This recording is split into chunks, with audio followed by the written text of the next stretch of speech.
हरि भइल का कसूर कवन हमारा होना जरसी।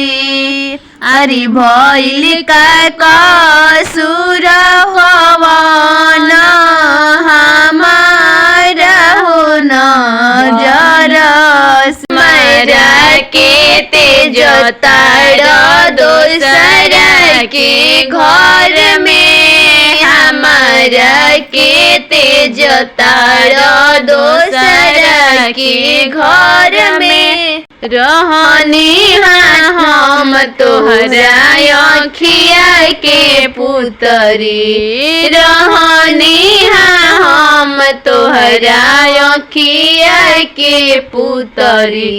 तब काहे दूसर घरवा भेजत रहे पापा जी।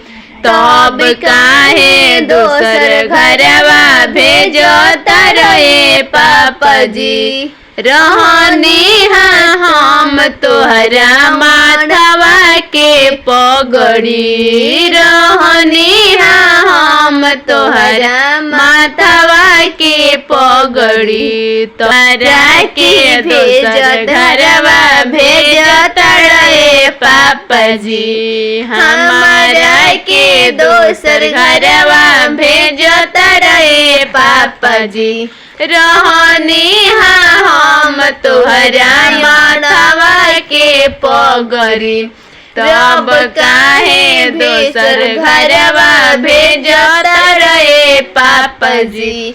तब काहे दूसर घरवा भेजत रहे पापा जी। आठ के करे जवा बनावत रहे पापा जी। काठ के करे जवा बनावत रहे पापा जी।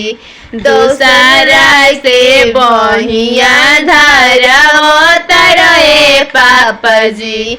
दोसरा से बहिया धरावत रहे पापा जी। हमारा के दूसर घरवा भेजत रहे पापा जी।